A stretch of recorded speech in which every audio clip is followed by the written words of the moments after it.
ॐ विश्वं दर्पणदृश्यमाननगरी तुल्यन्निजान्तर्गतं पश्यन्नात्मनि मायया बहिरिवोद्भूतं यथा निद्रया यः साक्षात् कुरुते प्रबोधसमये स्वात्मानमेवाद्वयं तस्मै श्रीगुरुमूर्तये नमः इदं श्रीदक्षिणामूर्तये तस्मै श्रीगुरुमूर्तये नमः इदं श्रीदक्षिणामूर्तये। ॐ सहना भवतु सहनौ भुनक्तु सह वीर्यङ्करवावहै तेजस्विनावधीतमस्तु मा विद्विषावहै। ॐ शान्तिः शान्तिः शान्तिः।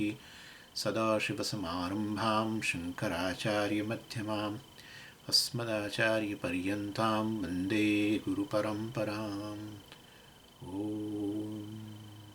ॐ पार्थाय प्रतिबोधितां भगवता नारायणेन स्वयं व्यासेन ग्रथितां पुराणमुनिना मध्ये महाभारतम् अद्वैतामृतवर्षिणीं भगवतीम् अष्टादशाध्यायिनीम् अम्ब त्वामनुसन्दधामि भगवद्गीते भवद्वेषिणीम्।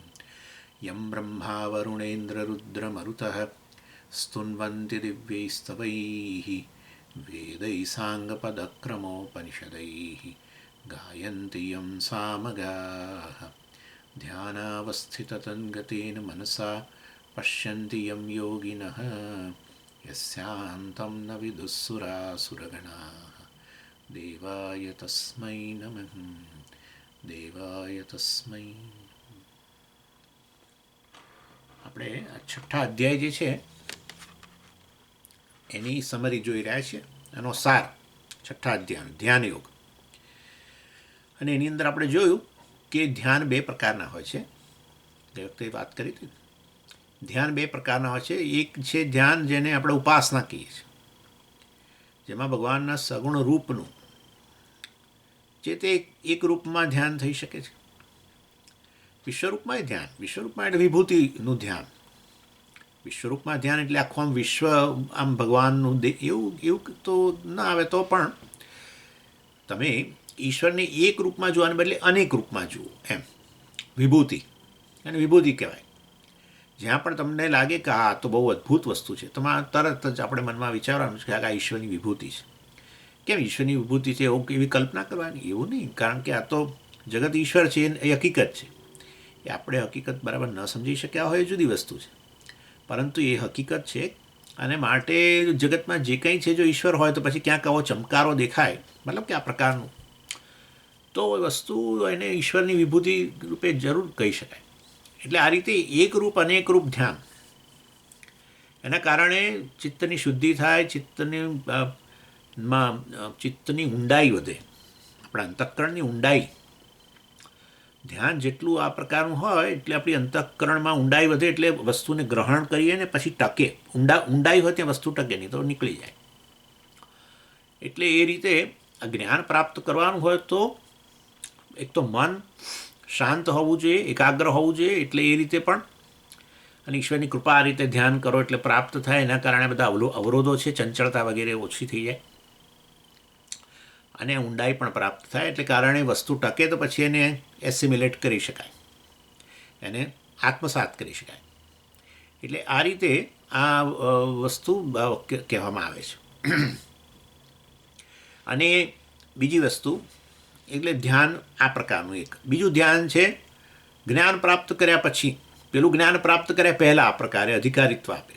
બીજું જે ધ્યાન જે છે એ વાસ્તવમાં નિધિધ્યાસન, કે જે જ્ઞાન પ્રાપ્ત કર્યું છે એને આત્મસાત કરવા માટે, અથવા તો આપણી જે વિપરીત ભાવના છે, આ દેહ આત્મા છે પ્રકારનો જે ટેવ પડી ગઈ છે. હવે જાણીએ છીએ કે ભૂલ છે પણ સુધારવી છે. બહુ આપણી નથી આદત, બહુ જૂની હોય તો એકદમ નથી જતી. જાણીએ કે આ ખોટી આદત છે, ખોટી ટેવ પડેલી છે, તો પણ એ જેમ ઝડપથી જતી નથી, એનો સમય લાગતો હોય છે. એના માટે આપણે એલર્ટલી, આપણે બહુ પોતાની જાતને આમ જરા એટલે એલર્ટ માઇન્ડથી આપણે આ વસ્તુ ધીરે ધીરે કરી શકીએ. નિધ્યાસન વગેરે જે છે એમાં આ રીતે આત્મધ્યાન, આત્મા વિશે જે કંઈ સાંભળ્યું, જ્ઞાન પ્રાપ્ત કર્યું, એ વસ્તુને વાગોળવી. આત્મા પૂર્ણ છે, અસંગ છે, વગેરે વગેરે. એટલે એ બધી જે વસ્તુઓ જે છે એને એક આપણે જ્ઞાન પ્રાપ્ત કર્યું છે એટલે ખબર છે પૂર્ણતા એટલે શું, અસંગતા એટલે શું. એ વસ્તુ આપણે મતલબ કે જે સાંભળ્યું છે કે એ વસ્તુને જાણે ફરી વાગોળીએ છીએ. એટલે એ રીતે બે પ્રકારના ધ્યાન છે.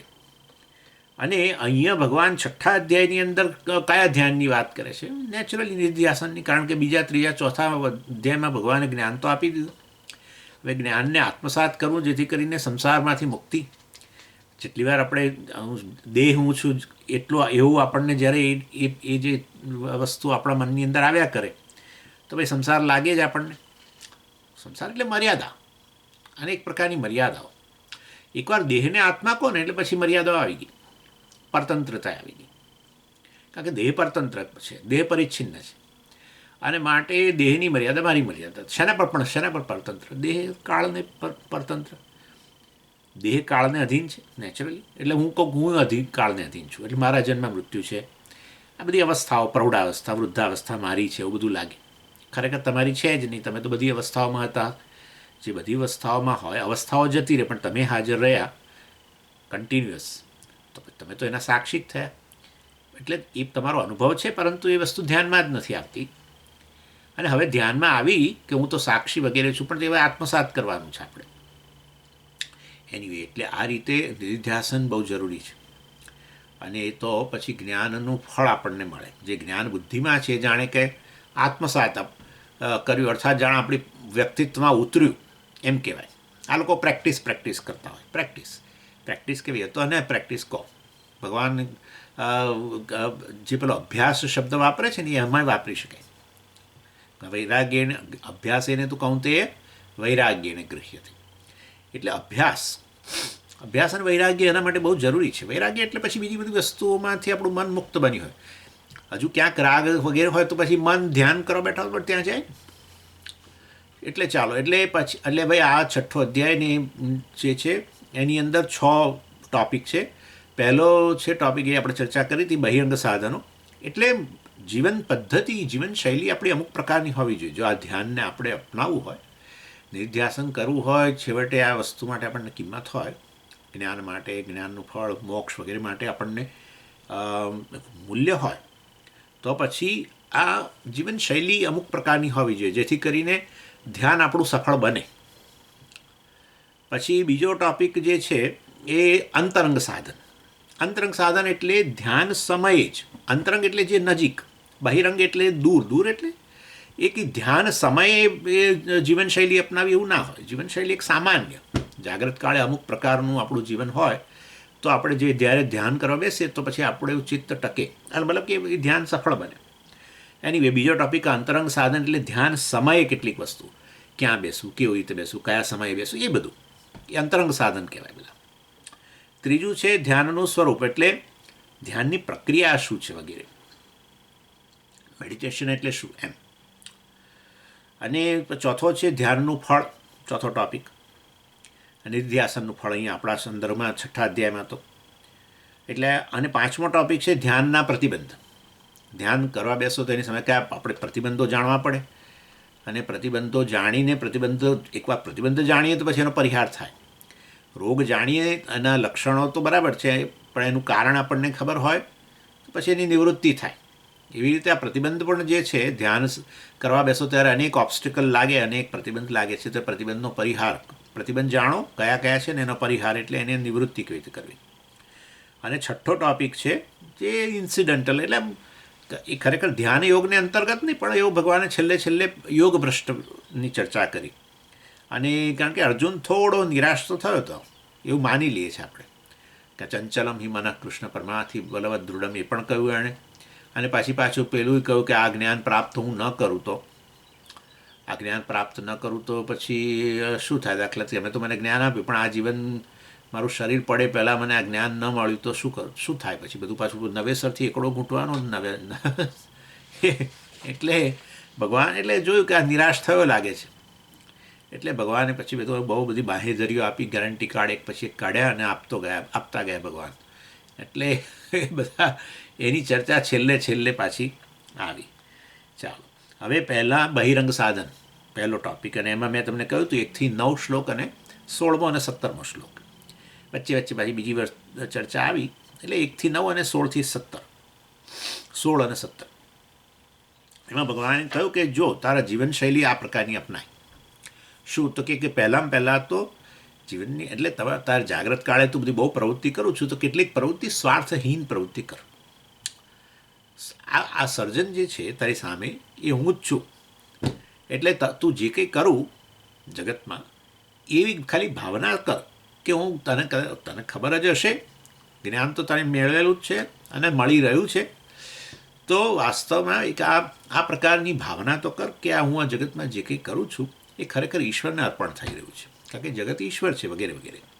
એટલે એ રીતે એને કારણે પેલી ચિત્તની શુદ્ધિ થતી જાય, ચિત્તની ચંચળતા ઓછી થાય. રાગ દ્વેષ જ બધા આમ મોકલે છે ને મનને. મેં કહ્યું હતું ને તે વખતે, મન આપણું ક્યાં જાય તો કે જ્યાં આપણથી આનંદ દેખાતો હોય કે જ્યાં પ્રેમ દેખાતો હોય એ તરફ દોડે, અથવા દ્વેષ હોય ત્યાં, જ્યાંથી દુઃખ ઉત્પન્ન થયું હોય એ દિશામાં દોડે. એટલે રાગદ્વેષને કારણે મન દોડતું હોય છે, અને માટે રાગદ્વેષ નિવૃત્ત કરવા તો થોડી નિસ્વાર્થતા જોઈએ. રાગદ્વેષ એટલે સ્વાર્થ, રાગદ્વેષની પૂર્તિ એટલે સ્વાર્થની પૂર્તિ, સ્વાર્થની પૂર્તિ, સ્વાર્થ માટે જ કરવું, રાગદ્વેષ પૂરા કરવા. એટલે ભગવાને કહ્યું કે આવી થોડી જીવનમાં પ્રવૃત્તિ કર. આમે કર્મયોગ વિશે ભગવાને કહ્યું જ કે એ તો અધિકારી, જ્ઞાન પ્રાપ્ત કરવા માટે અધિકારી છે, જોઈએ. એટલે જ્ઞાન પ્રાપ્ત કરી રહ્યા હો તો આ વસ્તુ આમે કર્મયોગની આવશ્યકતા છે. પણ એટલે અહીંયા ભગવાને એ વસ્તુ પહેલા શ્લોકમાં કહી દીધી, અનાશ્રિત કર્મફલમ કાર્યમ કર્મ કરોતિ યહ ન સસન્યાસી ચ યોગી ચ ન નિરગ્નિ ન ચ અક્રિય વગેરે વગેરે. ભગવાને કર્મયોગીની બહુ મોટી પ્રશંસા કરી. એનીવે, એ ચર્ચા આપણે કરેલી. એટલે મનને પેલા આપણે કહીએ છીએ ને, તાણમાંથી મુક્ત રાખવું હોય, એન્ઝાયટી ને સ્ટ્રેસના બધા આપણે શબ્દો બહુ સમજીએ. આજકાલ જીવનમાં બધાને સ્ટ્રેસ, તાણ બહુ છે, અજંપો બહુ છે. બસ તેનું મૂળ કારણ રાગદ્વેષ છે.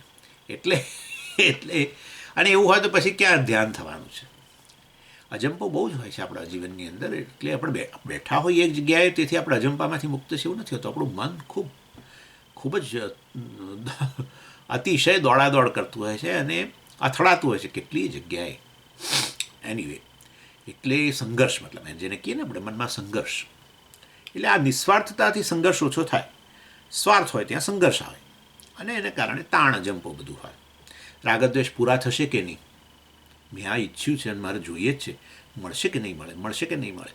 અને આ તો રહેવાનું જ છે, કારણ કે આપણો પોતાનો જ અનુભવ છે કે કેટલી વસ્તુ આપણે ઈચ્છી નથી મળી.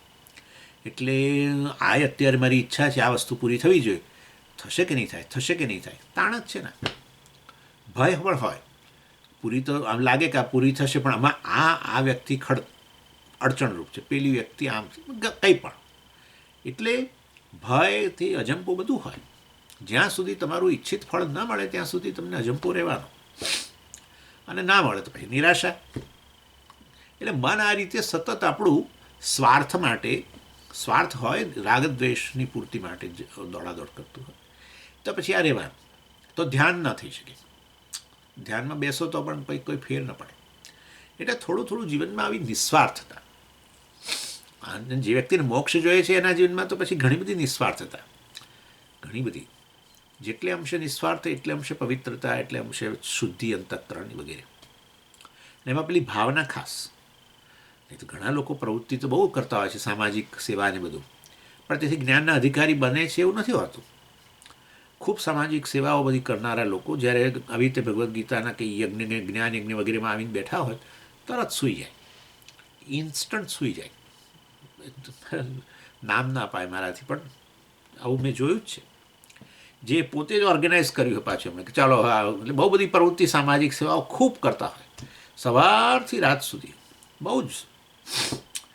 એટલે નિસ્વાર્થ પ્રવૃત્તિ, પરંતુ એને આવું ઓર્ગેનાઇઝ કરે જ્ઞાન યજ્ઞ વગેરે, અને જેવું શરૂ થાય પાર્થાએ ચાલ ત્યાં તો ઊંઘી ગયા હોય, અને આખા ક્લાસ દરમિયાન ઊંઘતા જ હોય. એટલે એનો અર્થ એવો થયો કે ખરેખર હજુ અધિકારીત્વ આવ્યું નથી ને, એ પ્રકારની તત્પરતા જ્ઞાનની એવું કે. ચાલો, એટલે ઇન શોર્ટ કહેવાનો આશય છે, ચિત્ત આ બધી નિસ્વાર્થ પ્રવૃત્તિ પાછળ પાછું ઈશ્વર સાથે જોડાણ, એ રીતે નિસ્વાર્થતા. હા, તો કર્મયોગ કહેવાય. ઈશ્વરાળ પણ બુદ્ધિ હોય તો કર્મયોગ કહેવાય, નહીં તો નહીં. એવી તો જગતમાં બધું બહુ લોકો સેવાઓ કરતા હોય છે, તેથી અધિકારી બની જેવું નહીં. ઈશ્વરાળ પણ બુદ્ધિ, જીવનમાં જે આપણે અંતઃકરણ શુદ્ધિ વગેરે જોઈએ છે, એમાં ઈશ્વરનો અનુગ્રહ જોઈએ છે, માટે ઈશ્વરાળ પણ બુદ્ધિ જોઈએ. ચાલો, એટલે એ પેલો યોગ શબ્દ છે એના માટે. યોગ એટલે જોડાણ, યુજ ધાતુમાંથી બનેલો છે યોગ. યુજ એટલે જોડાવું. કર્મયોગ એટલે કર્મ દ્વારા જોડાવું, કોની સાથે? ઈશ્વર સાથે જોડાવું. એટલે કર્મફળ પાછળ પ્રસાદ બુદ્ધિ હોય, એમાં ઈશ્વર સાથે જોડાય ને. ભગવાને જે પરિસ્થિતિ આપી છે એ આપણને ઘડવા માટે આપી છે, આપણા સારા માટે છે, એ પ્રકારની શ્રદ્ધા એ આધારે. ને પછી કર્મ પાછળ એ મેં ગઈ વખતે વાત કરી હતી. ચાલો, એટલે એ રીતે ભગવાને, અને પહેલાં જ શ્લોકની અંદર કહ્યું કે આ કર્મયોગી સંન્યાસી છે, મતલબ કે એ સંન્યાસી જ્ઞાન પ્રાપ્ત કરે એનો અધિકારી બન્યો છે, તો એવો આ કર્મયોગી પણ સંન્યાસી, મતલબ કર્મયોગી વાસ્તવમાં એ જ્ઞાનનો અધિકારી બન્યો છે. એનો અર્થ કે કર્મયોગ તમને જ્ઞાનના અધિકારી બનાવે છે, મોક્ષના અધિકારી બનાવે છે. કઈ રીતે બનાવે છે? તો કે કર્મયોગ વગેરેને કારણે, નિસ્વાર્થતાને કારણે રાગદ્વેષ વગેરે સ્વાર્થ ઓછો થાય, એને કારણે ચિત્તમાંથી અજંપો, આ તે તાણ વગેરે, ભય, આ બધું ઓછું થાય. કર્મફળ માટેનું હોય છે ને ભય, તાણ વગેરે બધું, એ ઓછું થાય. પછી બીજું બહિરંગ સાધનની આપણે વાત કરી હતી, આત્મવિશ્વાસ. આત્મવિશ્વાસ એટલે પોતાની જાતને હીન નહીં માનવી. ઉદ્ધરેત આત્મના આત્માનમ, છઠ્ઠો શ્લોક કેવું કંઈક છે. ઉદ્ધરેત આત્મના આત્માનમ, આત્માનમને અવસાદયેત. પોતાની જાતનું અવસાદન નહીં કરવું, પોતાની જાતને નીચી નહીં પાડવી. આપણે આ એસ્પેશિયલી વેદાંતના સાધકોએ તો નહીં જ, કોઈએ નહીં કરવી જોઈએ. કારણ કે હું આવો છું કે ખરેખર હું તો સાક્ષી છે, જે આ વ્યક્તિ આ દિશામાં જઈ રહ્યો કે ન જઈ રહ્યો, પ્રત્યેકનો હું સાક્ષી જ છે, બ્રહ્મ છે, પરમાત્મા છે. એવા હુંને એકદમ નીચો પાડવો, પરમાત્માને હું વાસ્તવમાં પરમાત્મા બ્રહ્મ હોવા છતાં પણ પોતાની જાતને હું તો આવો છું, તેવો છું, એમ કરીને આપણે પાપ કર્મ કરતા રહીએ છીએ. પરમાત્માને એકદમ હલકી સ્તરે લઈ આવીએ. તમે તમારી જાતને હલકી સ્તરે લાવ્યા એટલે તમે બ્રહ્મ હોવા છતાં પોતાની જાતને અત્યંત નીચલા સ્તરે લાવી દીધા. એટલે એ આત્મવિશ્વાસ એટલે પોતાની, મતલબ કે આ જ્ઞાન પ્રાપ્ત કરી શકીએ છીએ, સેલ્ફ કોન્ફિડન્સ એને કહીએ ને, એટલે ડિફિડન્સ વગેરે નહીં. મતલબ કે હું ન કરી શકું આ બધું, સ્વામીજી આ બધી વસ્તુ છે બહુ સરસ, આપણું કામ નહીં. આપણું કામ નહીં, આમ મને નથી લાગતું કે હું મોક્ષ મેળવી શકું, હું અધિકારી નથી વગેરે વગેરે. આ વસ્તુ મોટો અવરોધ. જે ભગવાને આપણને આ પરિસ્થિતિ આપી છે, મતલબ કે આ ગુરુ સાથેનું જોડાણ, તે શાસ્ત્ર અને એ માટેની બહાર સગવડ પણ આપી છે કે ચાલો આટલી બધી ચિંતા આપણે કમાવાની નથી, આ નથી, તે નથી. સામાન્ય જે બધું છે, સામાન્ય આપણી હેલ્થ છે, સારી છે, તો આ બધું ઈશ્વરની કૃપા છે, એ આપણે જોવું. અને અત્યાર સુધી આ રીતે ઈશ્વરની કૃપા રહી હોય તો હવે આ જ્ઞાન માટે પણ ઈશ્વરની કૃપા રહેવાની છે. શા માટે પોતાની જાતને હલકી પાડવી? એટલે એ રીતે વાસ્તવને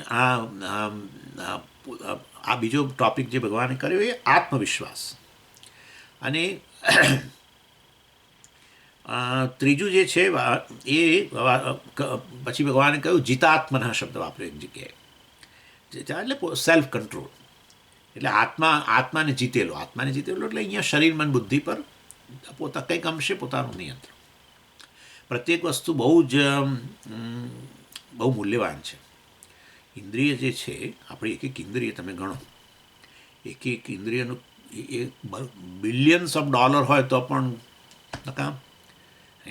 આ બધા જે બહુ મોટા મોટા જે છે ઉદ્યોગપતિઓને બધા લોકો પાસે કેટલા પૈસા છે એ દાખલા તરીકે સમજો. આ તો એક એક્ઝામ્પલ આપું છું કે એમના ઘરમાં જે સંતાન આવ્યું કદાચ અંધ હોય, બરાબર, પરંતુ એ શક્ય છે કે બધા ડૉક્ટરોને, આ દુનિયાના શ્રેષ્ઠ ડૉક્ટરોને બતાવ્યા પછી પણ એવું થાય કે ડૉક્ટરો કે સોરી ભાઈ, આમાં તો અમારાથી કશું થઈ શકે એવું નથી.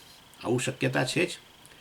એટલે હવે પોતાની પાસે બિલિયન્સ ઓફ ડોલર હોય, મતલબ કે કરોડો રૂપિયા હોય આપણી પાસે, અને આપણો દીકરો દેખતો થાય એવી આપણી ઈચ્છા હોય પણ ખરી, પણ લાચાર બની જઈએ. એનો અર્થ એવો થયો કે ભગવાને જે તે વસ્તુ આપી છે અમૂલ્ય આપી છે. ઇન્દ્રિયો બધી આપણી એક ઇન્દ્રિય બહુ અમૂલ્ય છે.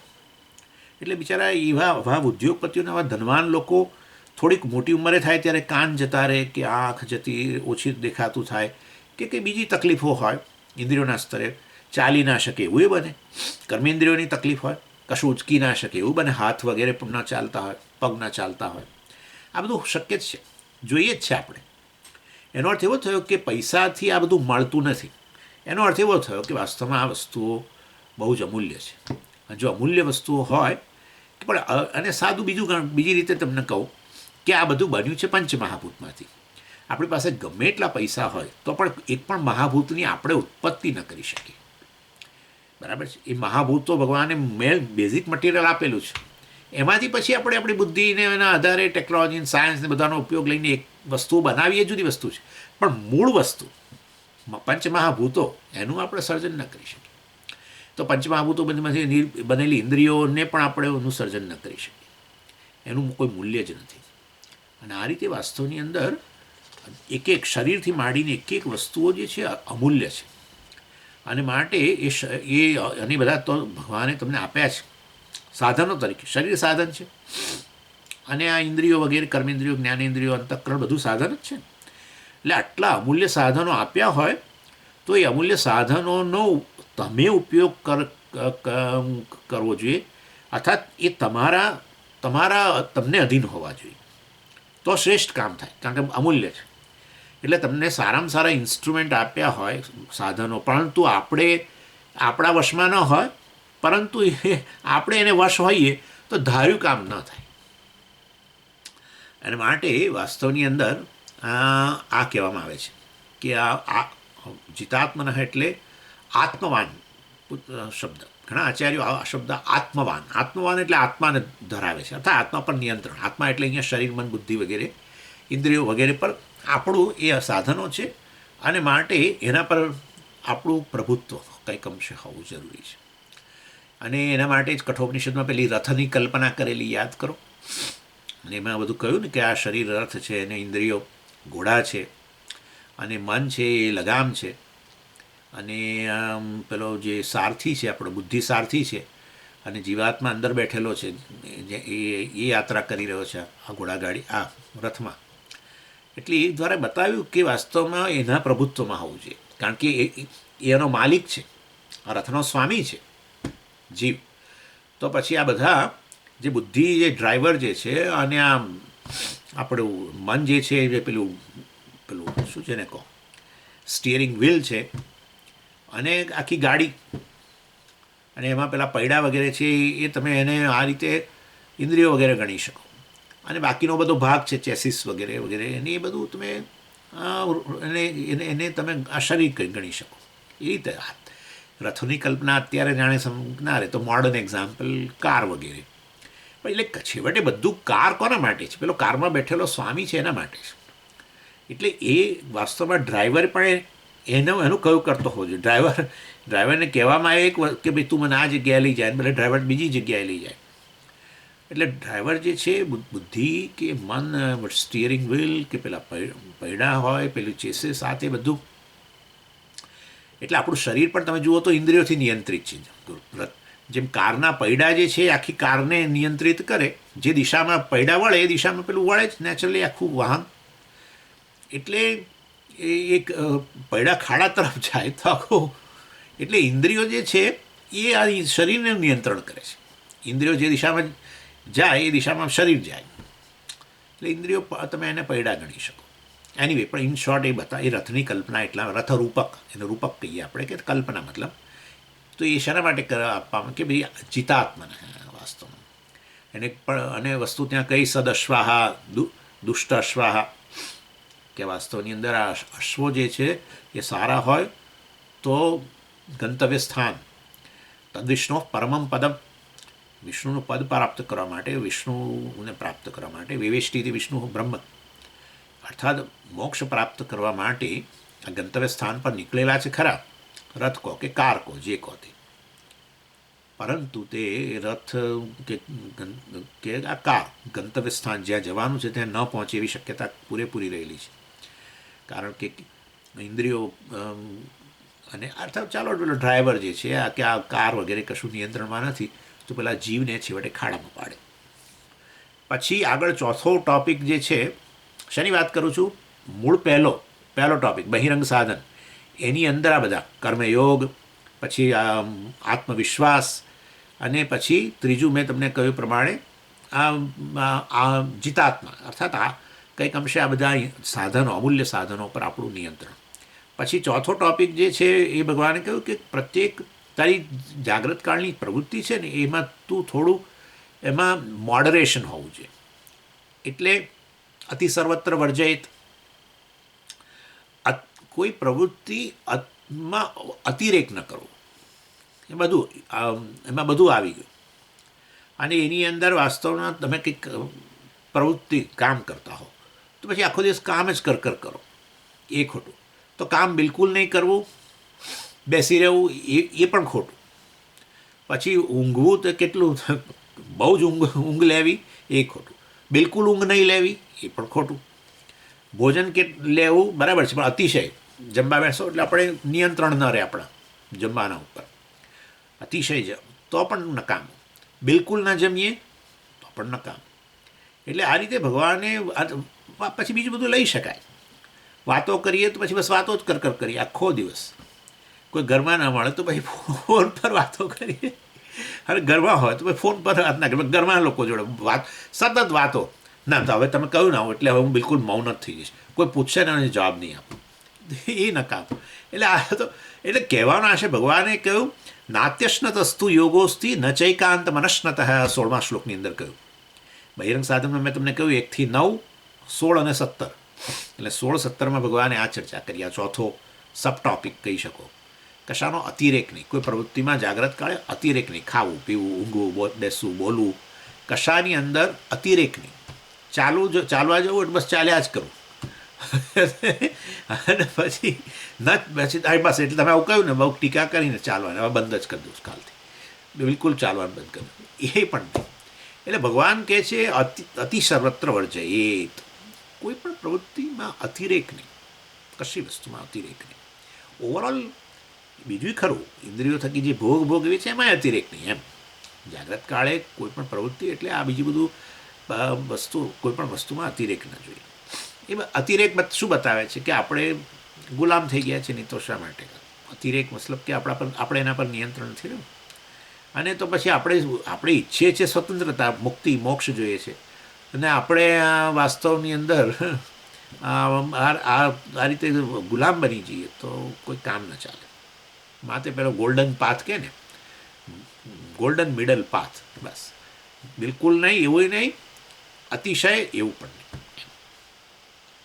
અને એ પાછું ભગવાને 17મા શ્લોકમાં કહ્યું યુક્તાહાર વિહારસ્ય યુક્ત ચેષ્ટસ્ય કર્મસુ યુક્ત સ્વપ્નાવબોધસ્ય યોગો ભવતી દુઃખ. આવો યોગ દુઃખમ હંતી, આ યોગ છે એ દુઃખનું હનન કરનારો છે, મોક્ષ પ્રાપ્ત કરનારો, સુખ પ્રાપ્ત કરનારો છે. કયો? યુક્ત આહાર વિહાર. યુક્ત એટલે યોગ્ય માત્રા, યોગ્ય માત્રાની અંદર આહાર, વિહાર એટલે ફરવા જવું, આ તે. અથવા યુક્ત ચેષ્ટસ્ય કર્મસુ, કર્મમાં યોગ્ય ચેષ્ટા, વધારે પડતી નહીં, બોલવું વગેરે. યુક્ત સ્વપ્નાવબોધસ્ય, સ્વપ્ન એટલે અહીંયા ઊંઘી જવું. યુક્ત પર્યાપ્ત ઊંઘ લેવી બરાબર છે, ઊંઘ બિલકુલ નહીં લેવી ખોટું, વધારે પડતી ઊંઘ લેવી નહીં. અવબોધ એટલે જાગવું. એટલે પછી આ પ્રવૃત્તિ બીજી, સતત કામ કરવું, બસ એમ સતત કામ કરવું, રેસ્ટ નહીં લેવો બિલકુલ, એ પણ ખોટું. એટલે એ આપણે જોઈએ જ છે, જે લોકો અતિશય કામમાં બહુ જ પ્રવૃત્તિશીલ હોય ને, અને એવા લોકો પછી બિચારાઓને ક્લાસ ભરવો, પણ ક્લાસમાં ભરે જેવા બેસે એટલે તરત શરીર પેલું આરામ માગે છે, અને મન પણ આરામ માગે છે. એટલે ઈચ્છા છે કે આ વસ્તુ હું સાંભળું અને આ વસ્તુને બરાબર એલર્ટલી સાંભળું, આ તે બધું, પરંતુ તરત જ ઊંઘ આવી જાય.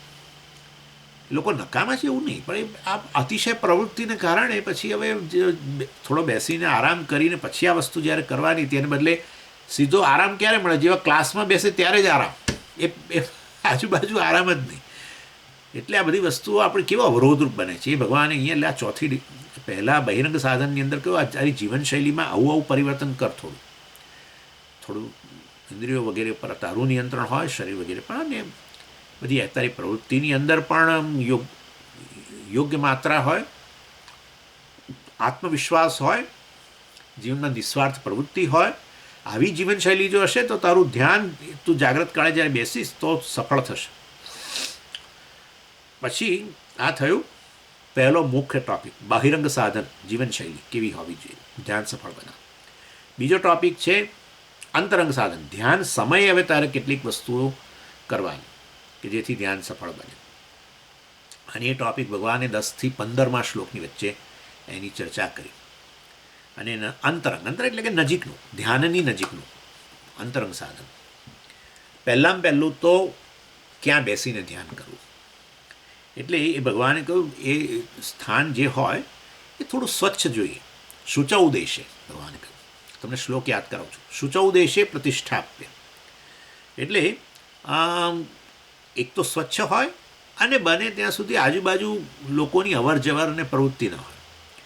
એટલે એ રીતે જેથી કરીને તમારે જે પ્રકારના આધ્યાત્મિક વિચારો, જ્ઞાન વગેરે એનું પર ચિંતન કરવાનું છે. હું આત્મા છું, પૂર્ણ છું, આનંદ સ્વરૂપ છું, અસંગ છું વગેરે એ જ ચિંતન કરવું છે. તો પછી બહાર થોડુંક આ પ્રકારે પણ થોડી મતલબ કે પવિત્ર જગ્યા હોય અને થોડું એકાંત હોય એવી જગ્યા. નહીં તો તમારું મન સતત પછી બહાર જયા કરે. એટલે એવી જગ્યાએ બેસીને ધ્યાન કરવું જોઈએ. ડાઇનિંગ રૂમમાં કે કિચનમાં, સમજો કિચનમાં, પેલો અમારે તો કિચનમાં ઘણા લોકો ડાઇનિંગ રૂમમાં, આમ તો ડાઇનિંગ ટેબલ હોય પણ ઘણા કિચનમાં જ હોય. મોટું કિચન હોય તો કિચનની અંદર હોય.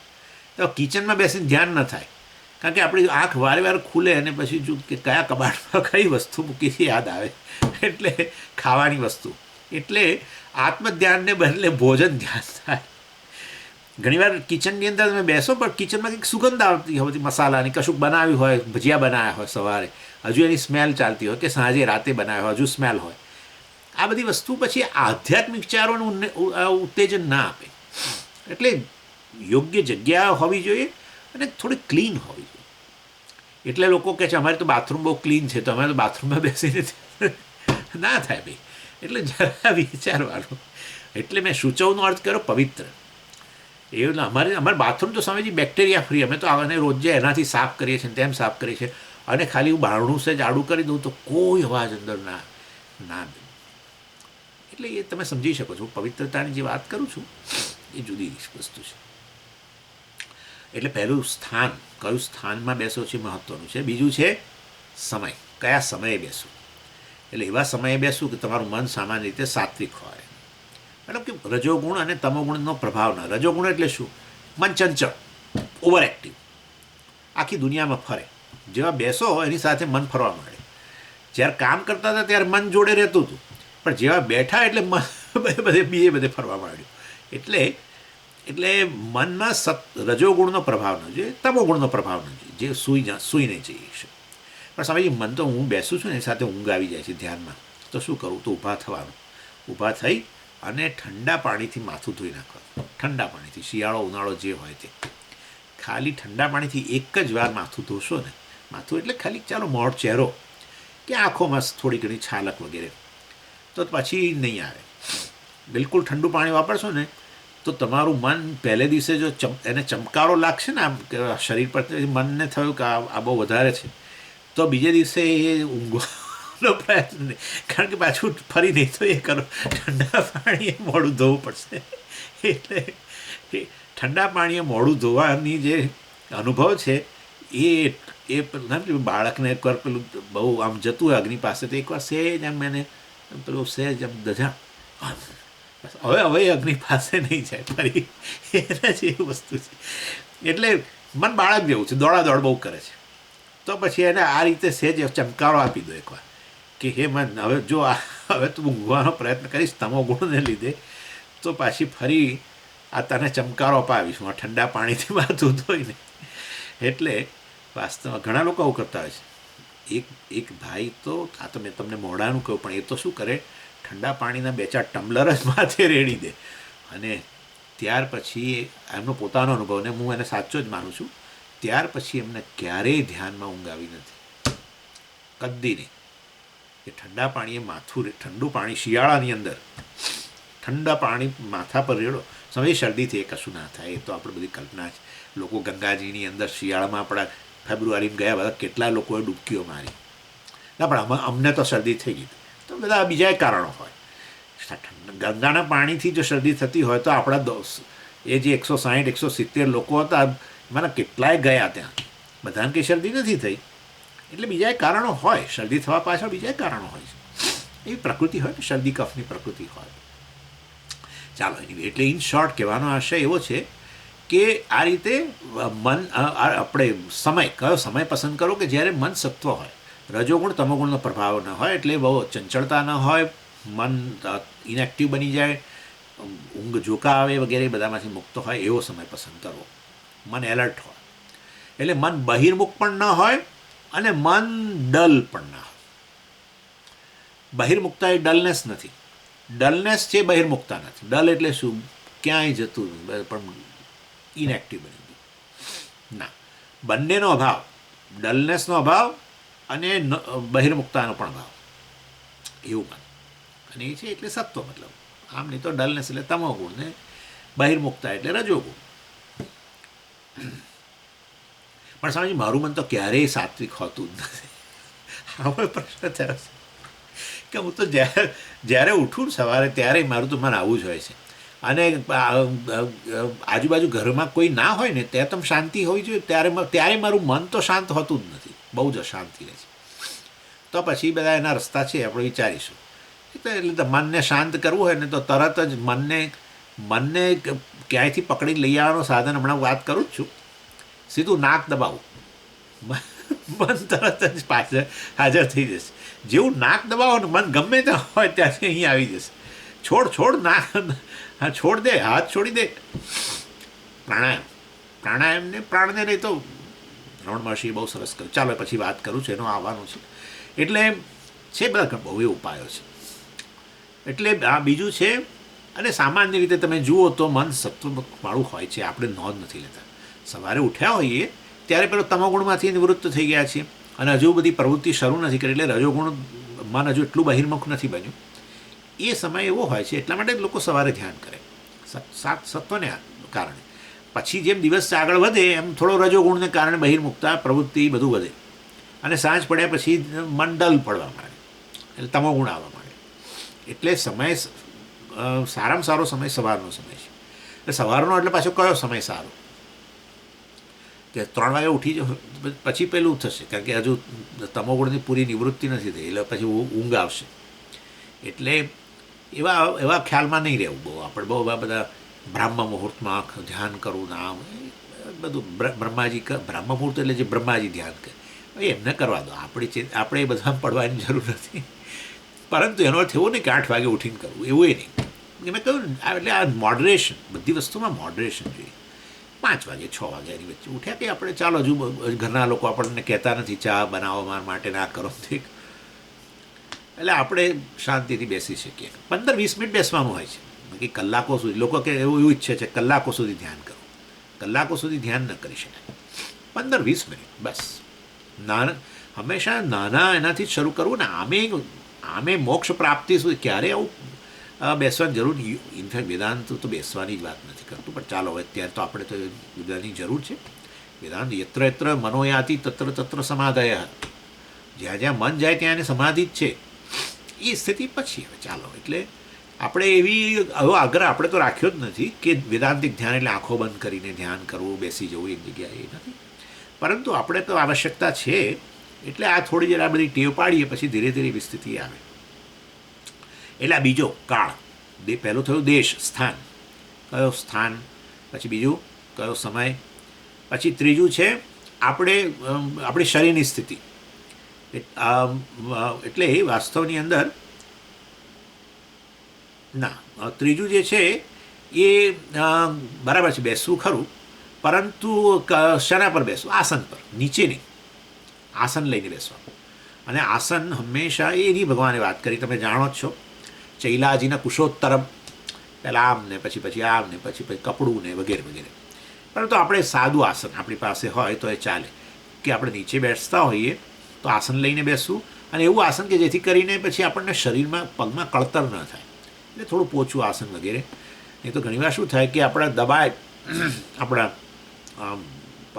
પગનો ભાગ, એટલે પછી એમાંથી કળતર થાય એટલે વળી પાછું આપણું ધ્યાન હટી જાય. એટલે કેવું કેવું એટલે આસન લઈને બેસવું, અને એ આસન પોતાનું. સ્વામી, હું જે આસન પર ધ્યાન કરવા બેસું છું એ મારા પતિએ બેસે છે, ના, એ નહીં. તમારું પોતાનું આસન. પણ એવું તો હોતું હશે વળી, પણ હોય છે ને કેટલી વસ્તુ એવી નથી હોતી. હવે તમે જે બ્રશ વાપરો છો, ટૂથબ્રશ, એ બધા વાપરે છે? નથી વાપરતા. આપણું પોતાનું. એટલે વાસ્તવની અંદર આ આસન પણ એવું છે, આપણું પોતાનું આસન. આપણે પછી વાળીને મૂકી દઈએ. એમના માટે બીજું આસન હોય, એમાં શું મોટી વસ્તુ છે? બીજું આસન કેમ ના હોઈ શકે? એટલે આપણે આપણા આસન પર બેસવું. અને કયું આસન એ તો તમે નક્કી કરી શકો, કોટનનું, આ તે જે તમને ઠીક લાગે તે. પછી ચોથી વસ્તુ જે છે એ શરીરની સ્થિતિ. આસન એ બરાબર નક્કી થઈ ગયું. હવે છે શરીરની સ્થિતિ. જો એક પછી એક, દેશ, કાળ, પછી આસન, અને પછી શરીરની સ્થિતિ. જે શરીરને આપણે મતલબ કે એની સ્થિતિ ધ્યાન સમય કેવી, તે ભગવાને કહ્યું ને, બરાબર ને, એની પણ ભગવાને વાત કરી. એટલે સમમકાય શિરોગ્રીવમ ધારયન અચલન સ્થિર. સમમકાય શિરોગ્રીવમ.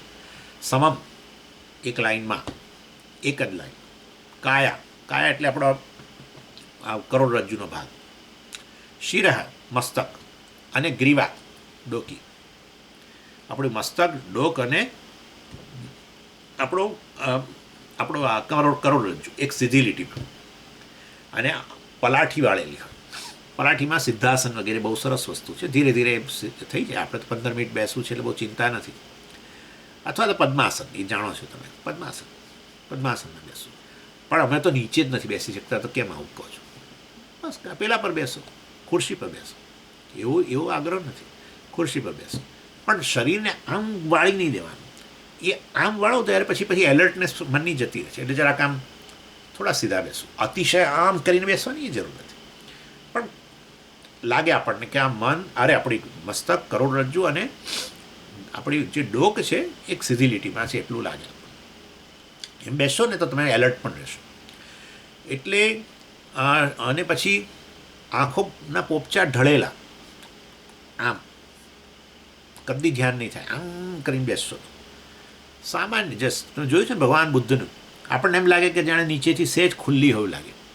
પરંતુ એટલે એ જે છે, અને એની હમણાં વાત કરું છું પાછી ઇન્દ્રિયો માટે.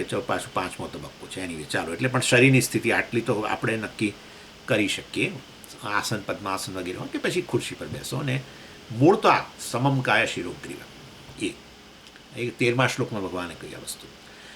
અને હું અત્યારે તમે કહ્યું ને, આ અંતરંગ સાધનની વાત ભગવાને 10 થી 15મા શ્લોકમાં કરી છે. આ બધા સ્ટેપ, શુચૌદેશે પ્રતિષ્ઠાપ્ય વગેરે વગેરે, સમમકાય શિરોગ્રીવમ, ઇવન ધારે નચલમ સ્થિર. પછી આ 5મું છે એ આપણી ઇન્દ્રિયોની સ્થિતિ. અને એમાં કારણ કે ઇન્દ્રિયો મૂળ તો મેં તમને કહ્યું ને, ઇન્દ્રિયો બહુ પાવરફુલ છે.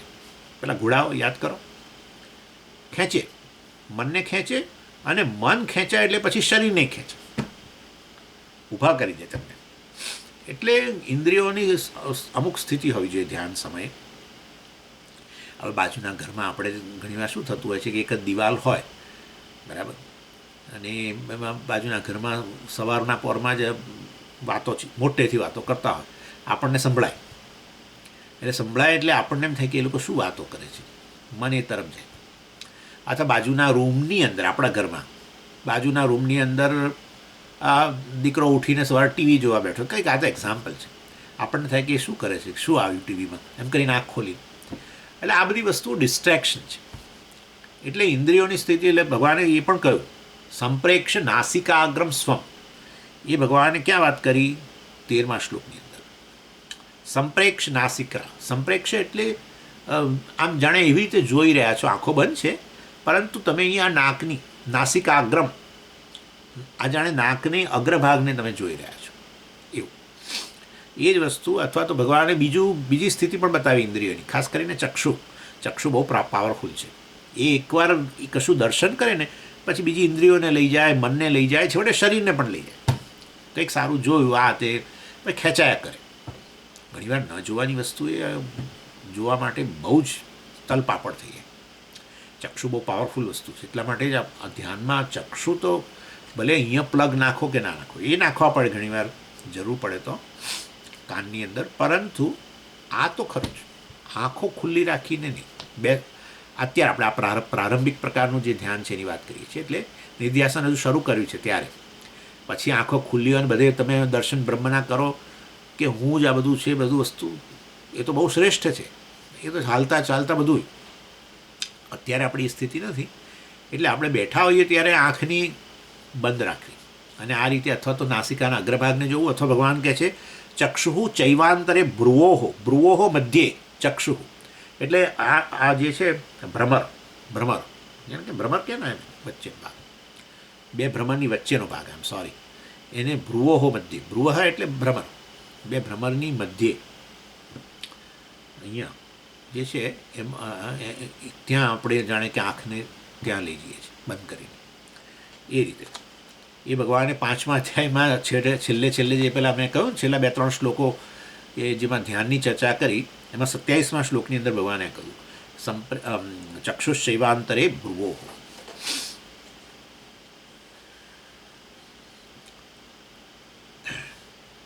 એટલે પણ સ્વામીજી નાસિકા અગ્રભાગનું ધ્યાન, એટલે બંને આંખોથી જાણે એ જોઈ રહ્યા હોય તો પછી તો નાસિકાનું ધ્યાન થઈ ગયું. ના, નાસિકાનું ધ્યાન નહીં, આ તો મન જે છે વાસ્તવમાં એને ઇન્દ્રિયોની પાછળ લઈ જવાની જરૂર નથી. એકવાર શરૂની અંદર તમારા બંને ઇન્દ્રિય, બંને ચક્ષુને અહીંયા સ્થિર કરો, પછી મન તો આપણું પેલું ઈશ્વર ધ્યાન માટે કે આત્મ ધ્યાન માટે. આ થઈ 5મો તબક્કો. અને પછી 6ઠ્ઠો છે પ્રાણની સ્થિતિ. પ્રાણની સ્થિતિ એટલે શું? પ્રાણાપાનો સમકૃત્વા નાસાભ્યંતરચારીનો. જો આ શ્રેષ્ઠ ટેકનિક તમને કહી દઉં, પ્રાણ વિક્ષણમ કહેવાય. પ્રાણ વિક્ષણમ એટલે પોતાના શ્વાસ અને ઉચ્છ્વાસનું નિરીક્ષણ કરો. બસ જે નોર્મલ ચાલી રહે છે એનું જ, કંઈ પ્રાણાયામ કરવાનું નથી અહીંયા. પ્રાણ વિક્ષણ કહું છું. વિક્ષણ એટલે જોવું, પોતાના પ્રાણ અત્યારે ચાલી રહ્યા છે એનાથી ખાલી સભાન બનો. જે શ્વાસ અને ઉચ્છ્વાસ ચાલી રહ્યો છે એનાથી સભાન બનો. બસ એટલું કરતાં જ તમારું મન એકદમ શાંત થઈ જશે.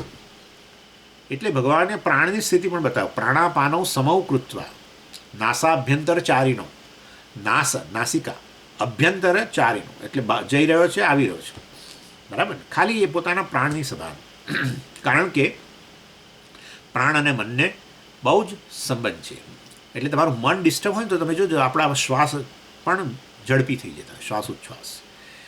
એટલે અને આપણા શ્વાસ ઉચ્છ્વાસ બહુ કોઈ કારણસર દોડ્યા કે કંઈ પણ, મતલબ બહુ ઝડપથી ચાલ્યા કેવું ગમે તે કારણસર શ્વાસ ઉચ્છ્વાસ આપણા ઝડપી થઈ ગયા, બ્રિધિંગ, તો આપણું મન પણ પછી ચંચળ બની જાય છે. એટલે આ બંનેને સંબંધ છે. એટલે મેં રમણ મહર્ષિની જે વાત કરતો તો આ હતો, જાલ પક્ષીવત રોધ સાધનમ વાયુરોધનાથ નિયત માનસમ. જાલ પક્ષીવત એટલે એ કહ્યું જાલ પક્ષી એટલે શું? જે પક્ષીને બાંધવામાં, મતલબ કે એના કેજ પાંજરામાં મૂકવામાં આવ્યું હોય, એ જેવી રીતે ક્યાંય જઈ ન શકે એવી રીતે પ્રાણાયામ રૂપી પાંજરાની અંદર મનને પૂરી દો, બહુ જઈ નહીં શકે. પ્રાણાયામ એટલે મેં તમને કહ્યું પ્રાણ વિક્ષણ, એની અંદર. અને એટલા માટે તમે આપણે પૂજા કરીએ કે આપણે યજ્ઞ વગેરે કરીએ તો પહેલાં પ્રાણાયામ કરીએ છીએ. હા, કરીએ છીએ ને. ઓમ ભૂવઃ સુવઃ મહં મહઃ જનઃ તપઃ સત્યમ તત્સવિતુર્વરેણ્યં વગેરે વગેરે. અને પછી એટલે એ પહેલાં આપણે પૂરક, રેચક અને કુંભક એ કરીએ છીએ આપણે. એટલા માટે કે હવે જે કર્મ કરવા જઈ રહ્યો છું એમાં મન ટકે.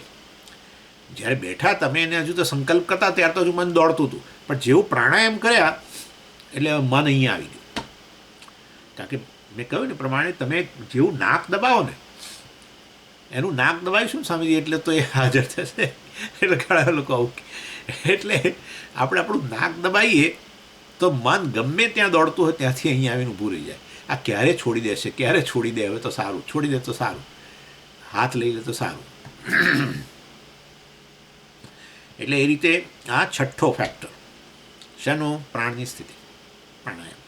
પ્રાણાયામ એટલે પ્રાણનું વિક્ષણ, ઓબ્ઝર્વ. અને 7મું છે મનની સ્થિતિ. એટલે મનની સ્થિતિ એટલે શું? મનથી આપણે જાણે કે અત્યારે સંન્યાસી છે એવું માની લેવું. જેમ સંન્યાસી હોય ને બધે કોઈ સંબંધ ન હોય, વ્યવહારિક સંબંધો વગેરે ન હોય, એમાંથી મુક્ત બન્યો છે, એવી રીતે આપણે અત્યારે જાણે સંન્યાસી છે એવું આપણે મનને કહેવું.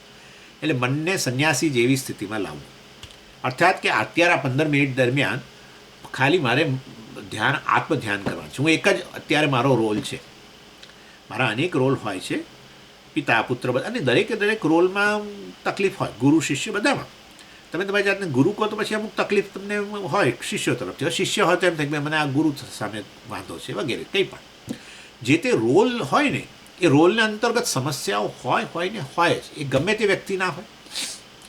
ઇવન વ્યક્તિ જે બિઝનેસમેન હોય, હું બિઝનેસમેન છું એને વિચારે તો પછી બીજી બધી અનેક સમસ્યાઓ આવે. એને અંતર્ગત બધી ઘણી સમસ્યાઓ. એટલે તમારે જ્યારે કોઈક જગતની કોઈ વસ્તુ સાથે સંબંધિત થાવ અને એ રીતે પોતાની ઓળખાણ આપો તો એમાં તો પછી એ સંબંધમાં કંઈક તો સમસ્યાઓ રહેલી હોય છે. એટલે એમાં હવે ધ્યાન સમયે બધું હાજર થાય.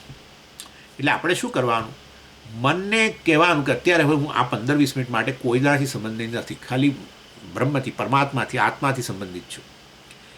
અને એ રીતે જાણે તમે માનસિક રીતે સંન્યાસી બનો પછી એ 15 મિનિટ દરમિયાન બીજી બધી ચિંતા ના આવે. લોકો બિચારા પોતાના દીકરાના એડમિશન્સ માટે ને કે આ ને બીજી બધી એમને હોય, ભણતો હોય સ્કૂલની અંદર ને બધું, તો એની બધી સમસ્યાઓ જ્યારે પોતે વ્યસ્ત હોય ઓફિસમાં ત્યારે બહુ જાજુ એટલું ન મનમાં આવે કદાચ. પણ જેવા બેસે આવીને ઘરમાં અને કંઈક એકલા પડ્યા હોય તરત આ બધું યાદ આવે. ધ્યાન કરવા બેસો તો યાદ આવે, આમ દુખાવ મારે જવાનું છે, દીકરાનું ફલાણું લઈ આવવાનું છે, આ કરવાનું છે, તે કરવાનું છે, વગેરે વગેરે. એટલે એનો અર્થ એવો થયો કે અત્યારે હું ધ્યાતા નથી. કોઈ પણ આપણે પેલું સગુણ બ્રહ્મની વાત કરતા હતા તો પણ એ વાસ્તવમાં હું હજુ ઈશ્વરથી સંબંધિત થઈને ભક્ત નથી. હું હજુ પિતા રહ્યો, પુત્ર રહ્યો, આ રહ્યો. તો પછી બધી પેલી સમસ્યાઓ મનમાં આવ્યા જ કરે. એટલે ભગવાને કહ્યું બાહ્યાન સ્પર્શાન બહિઃ કૃત્વા. આ બહાર રહેલા સ્પૃશંતેથી સ્પર્શાહ, આ બાહ્ય વિષયો છે, વ્યક્તિ બસ વિષયો વગેરે, બહિઃ કૃત્વા બહાર રાખો. અત્યારે 15 મિનિટ માટે, 15-20 મિનિટ માટે ભગવાનના શરણે ગયા. એમાં બધી આપણી જવાબદારીઓ જે તે રોલને અંતર્ગત એ બધી જવાબદારીઓ ભગવાનના ચરણે મૂકો 15 મિનિટ માટે. વળી પછી પાછી એ ત્યાંથી લઈ લે, આપણે માથે મૂકી દેવાની. 15-20 મિનિટ જે આપણે અત્યારે ધ્યાન કરવું છે ત્યારે એ કરશો તો તમે ધ્યાન કરી શકશો. નહીં તો બેઠા અને તરત જ કંઈક આવશે, અરે હું તો મારે આજે આ પેલું કામ કરવાનું હતું, એ નહીં તો મારો બોસ મને આજે હેરાન કરશે, સમથિંગ કંઈ પણ કોઈ પણ રોલને અંતર્ગત સમસ્યાઓ હોય જ, ન હોય એવું બને જ નહીં. એટલે એ બધામાંથી મુક્ત થયો છું અત્યારે એવું મનને કહેવું. અત્યારે હું કેવળ ભક્ત છું. અને એ પછી સ્વાભાવિક છે કે ઈશ્વર સાથેના સંબંધમાં બીજી સમસ્યાઓ ન હોય, જે આપણે જે સામાન્ય રીતે જગતના વ્યવહારમાં હોય છે એ બધી ન હોય. જેવી આપણી શ્રદ્ધા હોય તો આપણે એ સંબંધમાં તો ઈશ્વર કે એવી તકલીફો આપતો નથી. એટલે તકલીફ એટલે આપણે જે પરિસ્થિતિ આવે છે એ પરિસ્થિતિ આપણને ઘડવા આવી છે વગેરે, એ શ્રદ્ધા હોય તો આપણે એવું ના કહીએ કે ઈશ્વર તકલીફો આપે છે મને. ચાલો, એટલે એ આ મનની સ્થિતિ માટે ભગવાને વાપર્યું બહુ મોટી વસ્તુ છે. હું તો ધ્યાનમાં ખાલી એના આધારે જ કરાવું છું. એક વસ્તુ એવી છે જે તમને ધ્યાન સફળ બનાવે છે, આ બાહ્યાન સ્પર્શાન બહિઃકૃત. આ મોટામાં મોટું સ્ટેપ છે મારી દૃષ્ટિએ. બહારના વિષયોને બહાર જ રાખો. એટલે પણ અંદર બેસી ગયા છે, એમને શું કરું સ્વામીજી, અંદર આવી ગયા છે એટલે એમને પછી બહાર મૂકવા પડશે અત્યારે 20 મિનિટ માટે. અને એના માટે આપણે કરાવતા હોઈએ છીએ ધ્યાન, કઈ રીતે કરવું વગેરે. આપણી અપેક્ષાઓ આશાઓ હોય જે તે વ્યક્તિ વસ્તુ પાસેથી એને આપણે પૂરી થઈ ના હોય એટલે પેલું મનમાં ચાલ્યા કરતું હોય, આ મારી આવી અપેક્ષા છે, આ વ્યક્તિ આવી હોવી જોઈએ, પણ આ તો આવા છે તેવા છે વગેરે. એટલે એને કારણે આપણે પછી બહુ મન વિક્ષિપ્ત થઈ જાય.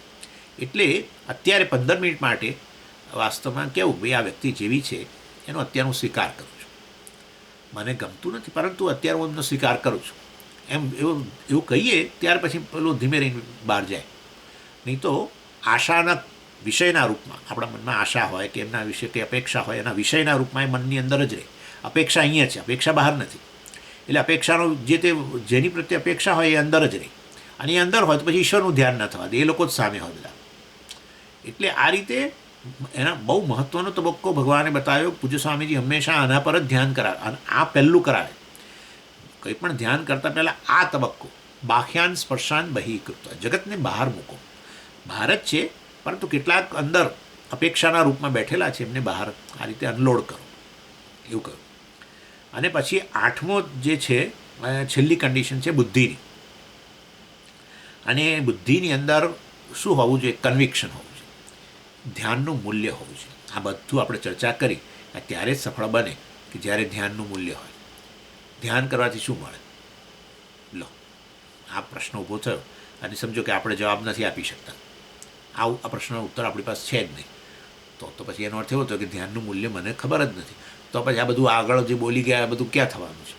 એટલે બુદ્ધિની અંદર એક તો સ્પષ્ટતા હોય, કન્વિક્શન હોય બુદ્ધિ કે ભાઈ આ ધ્યાન શેના માટે છે અને એ શેના માટે છે જાણ્યા પછી વાસ્તવમાં એ વસ્તુ માટે આપણને જો મૂલ્ય હોય તો પછી ધ્યાન માટે મૂલ્ય હોય કે ભાઈ આપણે આ જ્ઞાન પ્રાપ્ત કરીએ છીએ પરંતુ આપણને જીવનમાં દેખાતું નથી એવું લાગ્યા કરે છે ને આમને તેમને. તો શેની જરૂર છે? કે ખૂટે છે? તો કે ભાઈ આ ખૂટે છે, આ ખૂટે છે. જો આ પૂરું કરીએ તો પછી આટલું જે મહેનત કરીને બધું હું સાંભળું છું ને આ કરું છું એ વસ્તુ મારા જીવનમાં આત્મસાત થાય, જીવનમાં કંઈ દુઃખ વગેરે ભય આ તે શોક વગેરેમાંથી મુક્ત બનું. અને માટે આ મહત્ત્વનો તબક્કો છે. કઈ રીતે એ વસ્તુ દૂર કરે કે અમારી વિપરીત ભાવના છે, અમારી ટેવ છે એને ધીરે ધીરે સુધારે, દેહાત્મ બુદ્ધિ ધીરે ધીરે જાય તો પછી આ ભય વગેરે ન રહે. એ રીતે વાસ્તવની અંદર આપણે બુદ્ધિમાં કન્વિક્શન આવી ગયું, સ્પષ્ટતા, તો પછી બુદ્ધિમાં રીતે એનું મૂલ્ય જન્મે અને તો આપણે પછી જરૂર ધ્યાન કરી શકીએ. એટલે આઠમું જે ફાઇનલ કન્ડિશન જે કઈ અંતરંગ સાધનની અંદર એ છે બુદ્ધિમાં કન્વિક્શન. એટલે સમય પણ સમય જ નથી આવું કહેતા હોય છે સામાન્ય રીતે લોકો. 15 મિનિટનો સમય નથી એવું નથી હોતું. તમે જે અમુક પ્રવૃત્તિ કરો એટલે એનો અર્થ એવો થયો કે આપણે ધ્યાન માટે સમય નથી પણ બીજી હજારો પ્રવૃત્તિ જેનો ઘણીવાર આપણે સામે મોબાઈલ લઈને બેઠા હોઈએ છીએ અને કલાકો સુધી બેસી રહીએ છીએ, કલાકો સુધી જોયા જ કરીએ, કંઈક ને કંઈક આમ ચાલ્યા જ કરે. હવે એ સમય છે આપણી પાસે અને 15 મિનિટ એના માટે નથી. અને આ વાસ્તવની અંદર એટલે મતલબ કે આનું મૂલ્ય નથી ખબર. પહેલાંમાં આપણને આપણું મન બહુ બધી તકલીફોમાં હતું એટલે આ બધું ડિસ્ટ્રેક્શન કરીએ આ રીતે બધું આમ તેમ જોયા કરીએ યુટ્યુબમાં, ઓ આ બહુ સરસ છે, આ પેલું બહુ સરસ છે, આ બહુ સરસ છે. સતત લોકો મોબાઈલ લઈને જ બેઠા હોય છે અને આખો દિવસ બસ આમ જોયા કરે. ભાઈ એમાં કલાકો જતા જ રહે છે. અને પછી આપણે આવું કહીએ તો કે સમય નથી મારી પાસે, હું તો બહુ બિઝી રહું છું. એવું નથી હોતું. એટલે વસ્તુનું મૂલ્ય નથી હોતું. અને આમ સામાન્ય રીતે સમયની કિંમત ધન સાથે હોય છે. સમયની કિંમત ધન જેમ અત્યંત કિંમતી હોય એવું તો આપણા માટે સમય કિંમતી છે. એટલે અહીંયા અમેરિકામાં તો સમયની ધનને સમય સાથે જ સરખાવે. હા, $15 1 કલાકનું કામ કરો, $15 8 કલાક કેટલા કલાક સ્વામીઓને પૂછે ને. અહીંયા જ્યારે હું આવ્યો ત્યારે એક બી શેના માટે તમે સ્વામીને બોલાવો છો પ્રશ્ન તો આ લોકોને કરે, આપણા આશ્રમને કરે ને પ્રશ્ન કે એમને કેમ બોલાવો ત્યાંથી અહીંયા. તો કે ના ભાઈ અમારે જરૂર છે એમની અહીંયા, તો તમારે એમ્પ્લોયમેન્ટ આપવું પડશે કે પછી પેલા ટેક્સીસ વગેરે બધું તમે પે કરો એમ. એટલે તો પછી આવવાનો છે સ્વામી તો એ કેટલા કલાક કામ કરશે? તો કે દિવસના આટલા કલાક કરશે, પછી મહિનાના આટલા કલાક થાય, પછી વર્ષના આટલા કલાક થાય. ભરવું પડ્યું બધું તમે સમજ્યા? અને શું કામ કરશે અને કેટલા કલાક કરશે બધું ભરવાનું. તમને નવાઈ લાગશે પણ આ રીતે જ આવ્યો છું. R1 વિઝા એટલે શું? Employment, religious employment. એટલે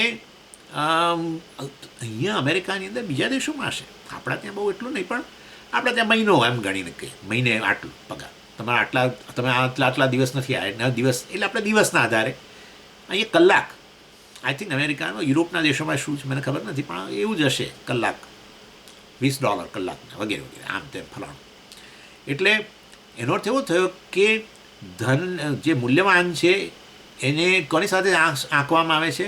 સમય સાથે. એટલે હંમેશા પેમેન્ટ બાય અવર જેને કહે ને એ પ્રકારનું. એટલે એવા સંજોગોની અંદર આપણે સમય ધન જેવો અત્યંત કિંમતી છે. એટલે આપણે જ્યારે આ વસ્તુનું મૂલ્ય હોય તો પછી એના માટેના સમય આપણે અત્યંત મૂલ્યવાન હોવા છતાંય ખર્ચીશું.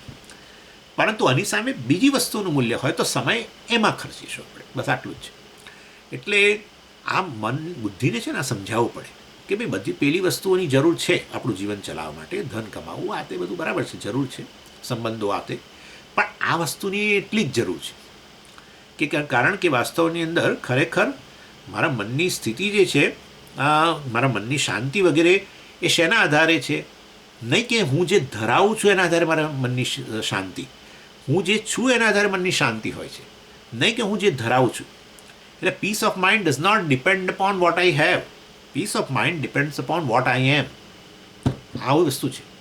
એટલે અને આપણે જોઈએ જ છીએ, આપણો પોતાનો જ અનુભવ છે કે આપણી પાસે ઘણી બધી વસ્તુઓ છે.